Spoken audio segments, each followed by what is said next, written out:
Conakry. Alors, il faut quand même saluer tout ce qui nous accorde du crédit. Donc, c'est un peu cette actualité actuellement qui est... Voilà. Aladji Bachakante, ça c'est le griot du Dougoutigi. Ça c'est l'homme, le porte-étendard de ceux qui mettent en valeur le Sénégal oriental. Alors voilà. Donc il y a aussi cette actualité que nous avons du côté de Tribune Quotidien qui rappelle quand même, peut-être piqûre de rappel, hein, qui évoque un peu ce souci-là de la hausse des prix des denrées de première consommation, oui, hein, dans le marché, une hausse qui attend toujours des solutions. Donc c'est Tribune Quotidien qui rappelle aux auteurs des ouvrages intitulés Solutions, par de l'œuvre musicale de Abou Choubalo, parce qu'il y a eu aussi Solution avant, Abou Choubalo, Solution là et août. Abou Choubalo. Ouais, ben, est-ce que donc, il faut essayer de savoir Abou Choubalo. Solution là. Le gars, il dit qu'il a les solutions. Il a finalement trouvé les solutions. Voilà, mais pas les solutions d'Abou Choubalo. Bon, on ne sait pas si c'est un prononcement. Oui, parce qu'entre-temps ou quelque part, il y a eu quelque chose qui pourrait s'apparenter à point de suspension. Mais de toute façon, on va considérer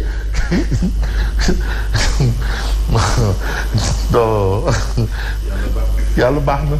Bon, de toutes les façons, on considère qu'il y a eu solution. Oui. Avant, il y a eu l'œuvre musicale Solution de Abou Choubalo, là où il a failli se faire renverser par un car rapide, là où il est allé dans un fast-food, et entre autres.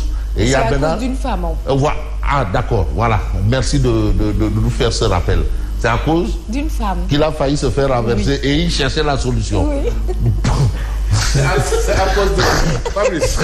Fabrice, c'est à cause de désir. Fabrice, c'est à cause de désir. C'est un désir, disons. Non, c'est-à-dire une œuvre musicale. De toutes les façons, c'est des œuvres, hein, œuvres littéraires, œuvres musicales, c'est de l'art. Hein. Oui. C'est des œuvres. Hein. Tout ça là, ça appartient au ministère de la Culture, je crois. Hein. Oui. Des œuvres, oui, œuvres littéraires, œuvres musicales. Bon, là, quand même, c'est une œuvre musicale. Et là, on parle de solutions œuvres littéraires. C'est scientifique. Voilà. Donc, on attend toujours des solutions. Donc, vous avez ça à la une de Tribune. Je peux déjà embrayer au regard de la situation. Bon, on va essayer de faire l'effort. L'effort. Alors, Gorgorlou attend les solutions de Sonko. Les solutions de Sonko. Où sont les solutions? Parce qu'on a parlé de solutions clés en main. Mais aussi, il faut dire que l'homme n'a pas une baguette magique. Mais de toutes les façons, il avait déjà des solutions. Il nous a annoncé solutions. Et je crois ce jour où on parlait de solutions, parmi ceux qui ont représenté la presse, il y avait, je suppose, je crois, si je m'abuse, il y avait Cheikh Yérim Seck, Maïmouna Ndour Faye et autres là qui ont représenté ce jour. Je crois que c'était à la place de l'Obélisque. Ex-place de l'Obélisque, devenue place de la Nation. Je crois que ça doit être ça. Bon, mais maintenant, ces solutions-là, Tribune Quotidien rappelle que Gorgorlou attend les solutions de Sonko. Mais quoi de plus? Alors, baisse du coût de la vie, parce que c'est ça aussi la vraie paire de manches. La réelle et la vraie paire de manches qui concerne tout le monde. Bon, sauf Yacine, parce qu'elle a réglé les problèmes de denrées de première nécessité. Bon, Gorgorlou attend les solutions de Sonko. La plus urgente préoccupation de tout ce qu'on note aujourd'hui, Tribune Quotidien rappelle que la plus urgente préoccupation de Gorgorlou, c'est la baisse du coût de la vie. C'est vrai qu'on nous dit que tout est priorité, tout est urgence.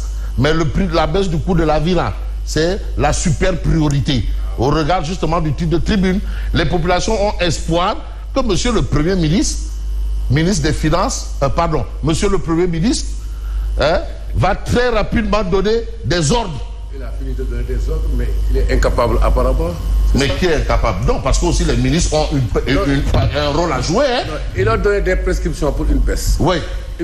Ils sont élus. Ouais.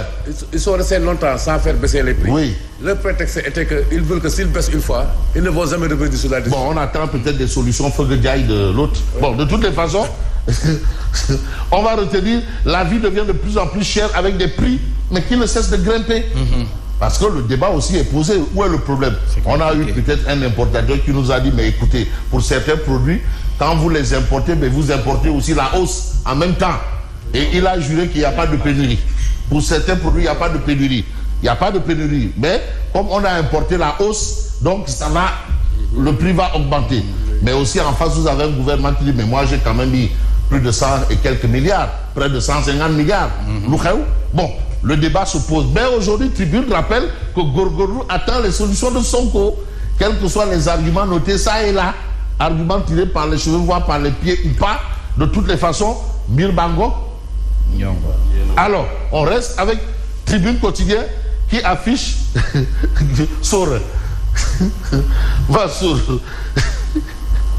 Inquiétude de Mansour Faye, ancien ministre sous Macky. En tout cas, ce sont des inquiétudes de Mansour Faye. Parce qu'à un moment, on parlait beaucoup de Soukourouni, de Moukourni, de tout ça là. Diouli, il y avait du Diouli, Soukourouni, Moukourni, et toutes ces choses-là. Ça, on est dans le cas de fonds force Covid-19.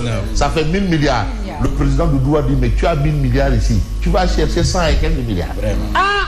Bon. De toutes les façons,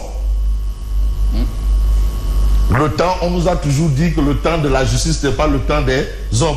C'est ce qu'on nous a fait avaler. Bon, est-ce qu'on doit gober ça les yeux fermés? Voilà la situation. Procédure visant à la levée de son immunité parlementaire. Mais si Farba Ngom est complice, mais qui sont les principaux acteurs? C'est une question. Mais il ne faut pas quand même s'arrêter. Il ne faut pas prendre la proie pour l'ombre ou l'ombre pour la proie. Il faut quand même savoir ce qu'on recherche. On recherche qui? Les voleurs. Les voleurs.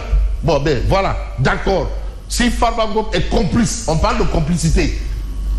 Mais qui sont les principaux acteurs? Ça nous ramène un peu à un cas où on a pris quelqu'un pour complicité, alors que l'acteur, on ne sait pas qui il est. Ça aussi, c'est un souci. Mais l'APR accuse Sonko, appelle à la résistance, à l'unité des forces républicaine face à ce qu'il qualifie de dérive autocratique. Là maintenant, on est dans un débat purement et simplement politique. Vraiment politique, apparemment. Alors vous avez loi d'amnistie, Ali Oundine propose une abrogation partielle de cette législation. Partielle. Ali Oundine, partielle. Africa Job Center. Donc il veut quand même que affaire de job. C'est-à-dire Africa Job Center. Mais on va voir un peu le débat sur le blanchiment de capitaux. Apparemment, ça commence à mousser. Voilà. Et qui fait mousser les choses, c'est la CENTIF. Aujourd'hui, on a blanchiment de capitaux, la CENTIF à l'offensive. Alors, la CENTIF transmet des rapports accablants sur des transactions suspectes. La CENTIF a toujours fait son travail. C'est la justice qui ne faisait pas son devoir. Là aussi, il y a un souci. Donc, la CENTIF a toujours travaillé pour que les choses soient claires. Malheureusement, il y a eu le frein, bien entendu, au niveau de la justice. C'est ce qu'on a dans l'enquête, des noms influents dans le viseur des enquêteurs. Parce que ce n'est pas l'argent qu'on dit là, ça c'est pas l'argent de Yassine. C'est des noms influents, très influents. Bon, quand on parle de noms influents, on va peut-être nous intéresser à un journal, c'est bien entendu le Point Actu, si vous pouvez m'aider, qui parle quand même, qui voit ça un nom influent. Un nom influent. Traque de plus de 13 milliards de francs CFA par le pôle judiciaire. Mais Amadou Sall dans le collimateur, point d'interrogation. Alors, Mohamadane Sarr aurait encaissé entre 2020 et 2023 plus de 13 milliards de francs CFA. Ce n'est pas interdit de faire des affaires. Non. Dans le cadre des contrats douteux avec l'État sénégalais. Le fils du président Macky Sall avait été accusé en 2018 de vendre des V8 non dédouanés à des centaines de millions de francs. Ça sentait pas trop lourd, je crois. Bon. Ça. Alors, patron de Lansar Auto, Mohamadane Sarr est le fils de Mbaye Sarr, PDG de Sénégal Tour. En tout cas, c'est une interrogation. Amadou Sall dans le collimateur. De toutes les façons, vous avez des chamboulements. Mouvement dans la douane, Mbaye Ndiaye et Issa Niang quittent leur poste. Ça, c'est une information. Mais vous avez Mansour Faye qui soutient Farba Ngom. Mansour Faye, levée de l'immunité parlementaire du député maire de Agnam. Mansour Faye soutient Farba Ngom. Alors, il n'a jamais géré les deniers publics. Cette affaire est une commande politique. J'ai peur pour l'avenir de ce pays. Donc le j'ai peur, qu'on voit à la une de tous les journaux, c'est en fait une phrase qu'on a coupée, c'est j'ai peur pour l'avenir de ce pays.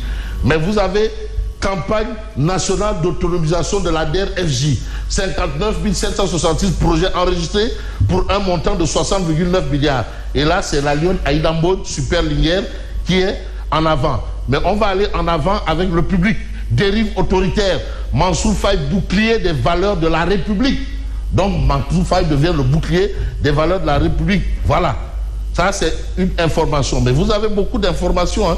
Par exemple, on prend critique, considérant la poursuite du député Farba Ngom comme un règlement de compte.